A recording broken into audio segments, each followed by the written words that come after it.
coming up next on Real Strength.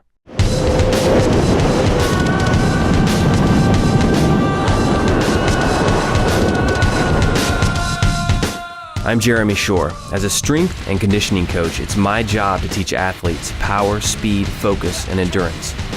But most importantly, to use these abilities in a way that benefits others. That's why it's my mission to find those individuals who use their strength to serve. Men, women, and organizations that I believe possess real strength.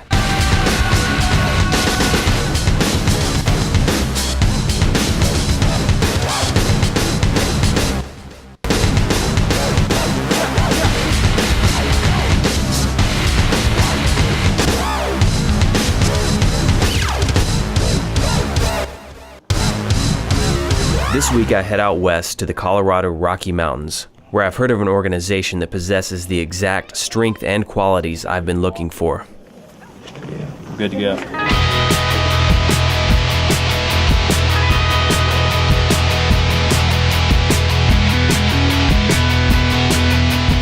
It is clear once you get off the plane in Aspen why it is one of the premier ski resorts in the world and why people have been coming here for so long to ski and to just enjoy winter sports, because man, it is beautiful. There's nothing, I've never been any place like this, especially in a winter setting, that is as beautiful as Aspen and Snowmass.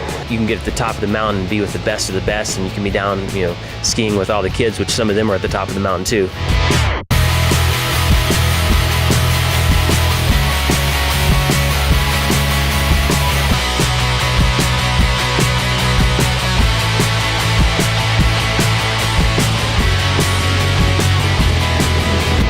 I'm here in Aspen, Snowmass. For decades, it's been one of the world's premier ski resorts and a favorite of many of the world's top winter athletes. The champagne powder, thousands of skiable acres, and extreme terrain make it a favorite for many, and an obvious choice for the X Games, who's been here for the past 9 years. But there's one group that stands out far and above the rest. Their athletes do things unimaginable. I want you to meet a couple of their coaches of Challenge Aspen.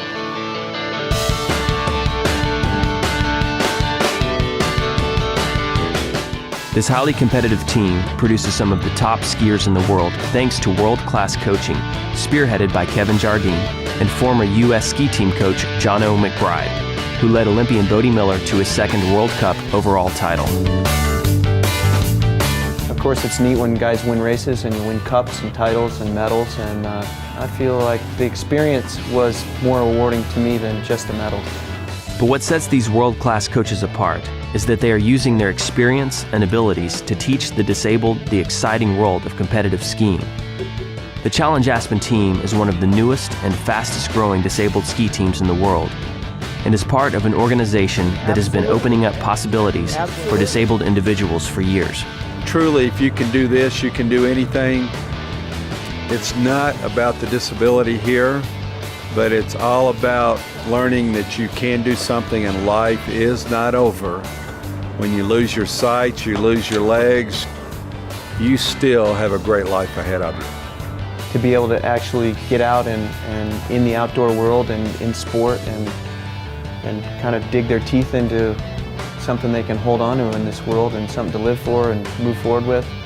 And started bringing these disabled vets in from the recent wars. They're just a plethora of these kids that are coming home with amputated arms and legs and stuff, and a lot of them need to realize that there are programs out there for them to stay active and really be top elite athletes.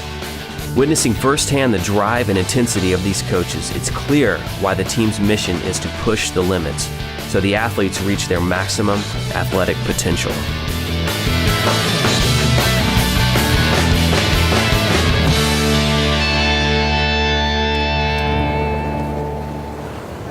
Good to see you, Jono. Good to see you, bud. Jeremy. Good to see you guys. So what makes Aspen such a special place for you? Born and raised.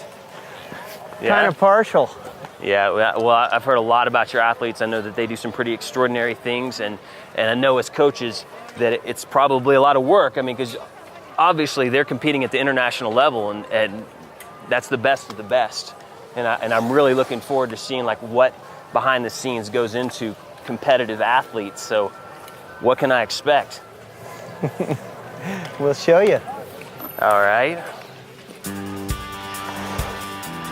So they put me in on the workouts when I was there, and that was quite challenging because Jono did not let up on me. I bounce side to side. That's no joke.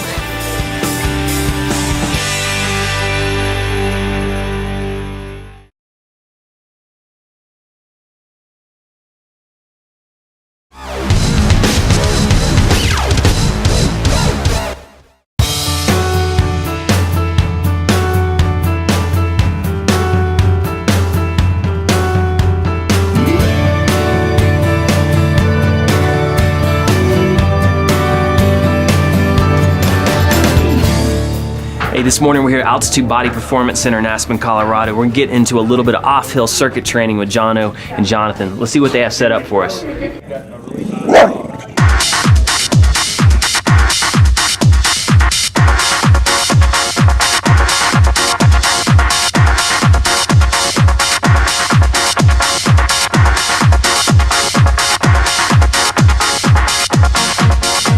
I was really impressed with the way they pushed their athletes first off.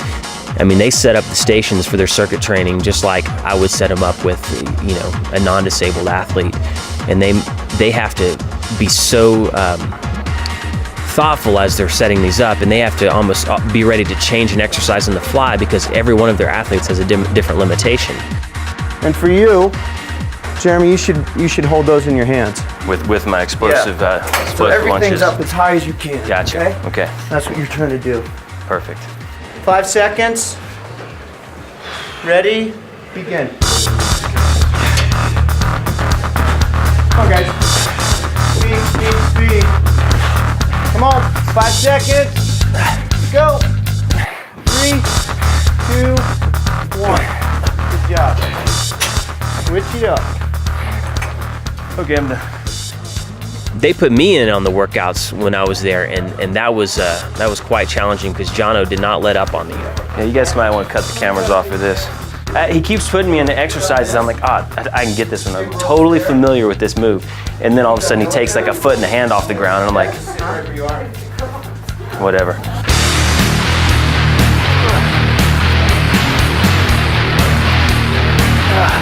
Which side, Jeremy? See, he's keeping an eye on me too. Come on, Holly. You're sandbagging me. 5 seconds. Okay, I got it. Okay, good job. How do you want to punish Jeremy? If he thought something was too easy, next thing I know, I'm holding on to an additional 25 pounds or being pushed a certain way or balancing on something. You can hold that on your chest, okay? You got it. Come on, muscles, get going. Jono has no mercy. Oh man, come on. Boy, you know what? You can't sandbag me, bro. Get in here. All right. Just because you're a fitness model, don't give me this crap.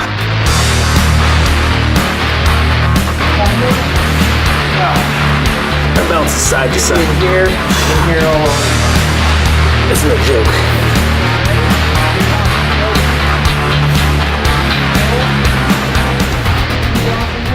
It's definitely something to be said that being at such a high altitude, because I'm used to training basically at sea level.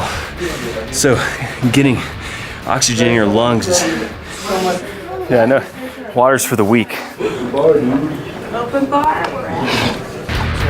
Everything's coming from here. Okay?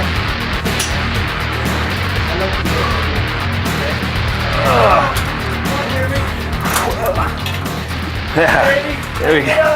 There we go. See, actually, he wants me to actually move the ball around below me with all your weight. It's not easy. 5 and done. Good job, guys. Okay. You're just doing a good job. Think of hot coals and think of laying them on your midsection. Okay, let's rotate. These guys have to be pushed equally as hard as a non-disabled athlete. Sandbagging? You guys know what sandbagging is. It's when you pretend you're working your hardest and you're not. there's really no two disabled people that are the same. What is skiing to you? Like, do you love skiing? Is it part of your life? Yeah, I love it so much. It's just, it's one of those sports that, as far as disabled sports go, it totally takes out the disability out of the, sport. You can go and do it with friends and family, and there's no real difference. I mean, you're on skis, you're on skis. I think you go faster than some of the non-disabled athletes sometimes. Which is pretty impressive. Like, what are your top speeds? In Paralympics in Torino, I think they clocked me at 65. Some people have core muscles, some people don't. Some have legs, some don't. Some are blind, some can see. So you really have to be creative in that regard, and I enjoy that challenge as a coach. It's pretty impressive to see a lot of these athletes who don't even have legs to be able to help stabilize. So they're using so much total body above the waist that it blows me away. It's really impressive.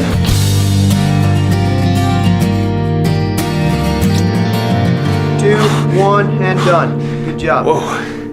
Man, we got in a good workout today. These athletes, impressive. These coaches, a little crazy, but I'm excited to see how this translates to the slopes. Right on. Let's get it done, man. Get it done. It's good.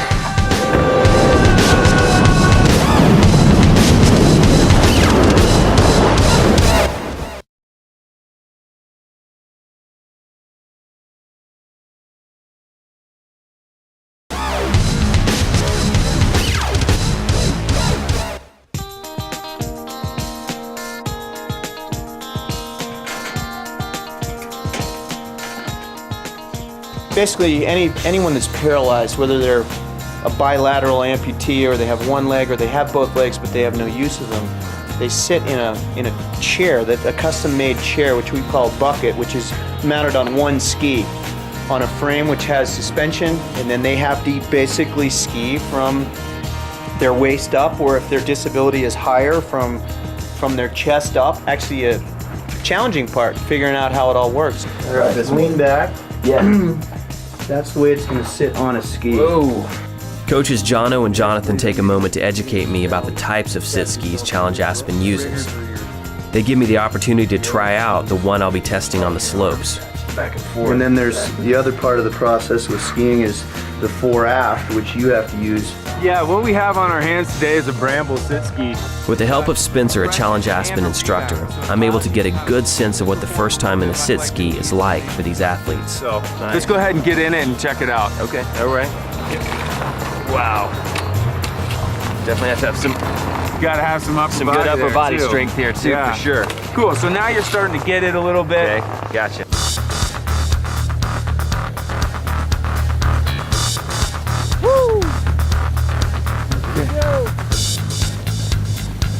Up, so you can feel that. You just want to kind of go straight. Yeah, a little bit of turn. Looking to the left here. Nice, good job. That's all you, buddy. I'm not doing anything. Just kind of gliding. Now slowly start tipping that ski. Woo! Nice work. Okay. Too much. But it really gives you a lot of respect for these guys getting in one of these things. I mean, if we start moving down the hill, it gets a whole lot more exciting. I was gonna say, maybe next time. Challenge Aspen is clearly an important part of the Aspen snowmass community. Everywhere I go, people express their love of the organization. Okay, so they let us off at the bottom. They're like, hey, okay, have a great day. Well, we're up there just in some just regular snow boots. And then the crew shows up and says, oh man, we got to do this from the top. I'm like, oh, okay. And so John said, oh, no big deal. I said, well, how do I get up there? He said, we'll just walk. And I start going, and about a quarter of the way up, I'm like, this is really hard.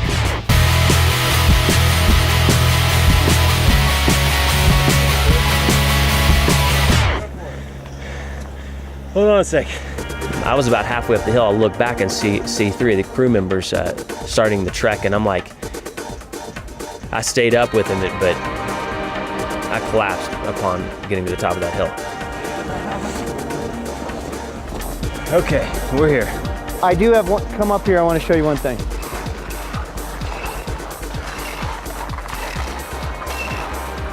Give yourself a little bit more room on that bump because you're ripping this delay.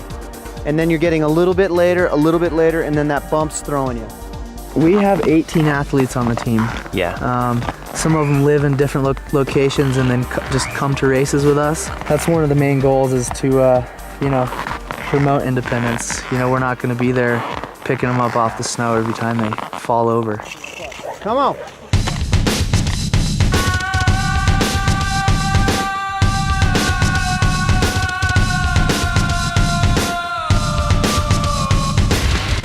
Yeah, Lori was an amazing skier. I know she's third in the world right now in standings, and she was actually born disabled. She was born with spina bifida. And what she does is amazing. I mean, she blazes down the course. Like, she was just ripping it up.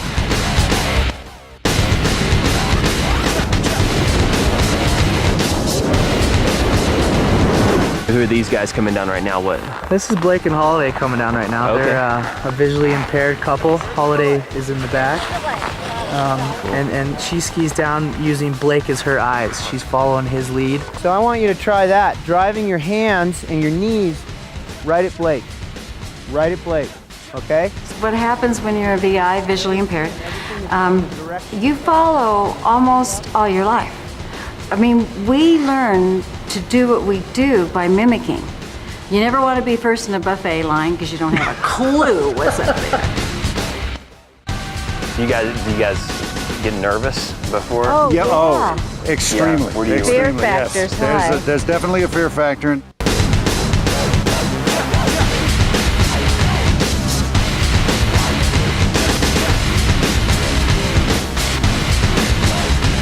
Sam here is our local celebrity.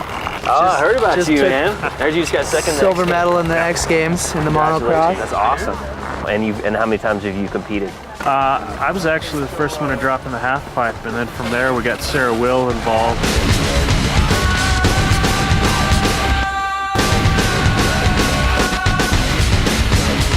I mean, it's similar to a motorcycle.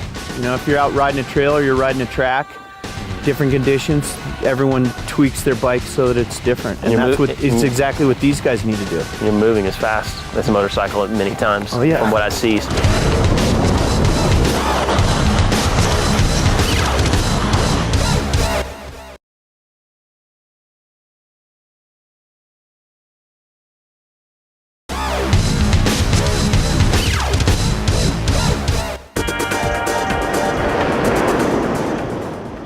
My name's Casey Owens from Houston, Texas, born and raised. I signed up for the Marine Corps. We went to go assist on the medevac, and on the way back to base, I struck some landmines, 2 anti-tank mines. Was in a coma about 3 weeks, woke up to the shock of no legs and wondering where I was. Got a phone call from Houston Cowan and Kevin Jardine from Challenge Aspen program, asking if I wanted to come train competitively. And so the next morning I packed my stuff in my truck and drove out here. But many of these young veterans with disabilities have moved on to be competitive. And this is my 3rd year competing.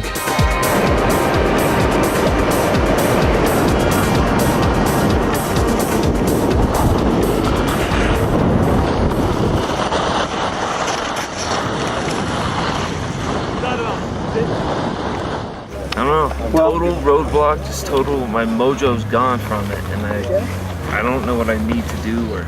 Well, you got to find it. Jono said, man, he came up and coached him just like he probably would have coached Bodie Miller in the same thing. He said, man, you can do this. You do it every day, and you might have an off day, but you just keep skiing. You just keep pushing it. It's game on. Yeah. Okay, you got to come out and inspect like it's a race, and then go out and execute it. Because I know you got the ability to ski it, and you do too. He just said, pick your head up and you keep going, just like any athlete. Okay, come on, get it. Challenge Aspen has been around for a while, and the competition team is kind of a new addition to it, and it just brings, the beginner monoskier that comes to Challenge Aspen can look at our team and be like, that's what I want to get to. That's where I want to be. And it's a good feeling that in my situation I could inspire somebody. I mean, for me, skiing, I haven't done anything yet else that's can parallel with it, that is I feel as free, and the furthest thing in my mind is my disability. It's awesome to come back and be a part of this program and, like I said, help people realize their potential. Because I think it's not about what they can't do, it's about what they can do. And they can do so much, especially when they get their head in the right place. Sure. Appreciate it.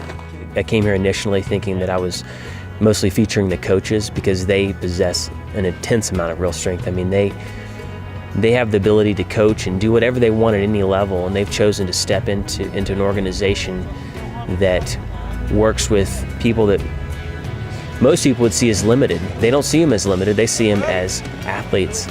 But these guys have a courage and a strength and a boldness that's inspiring.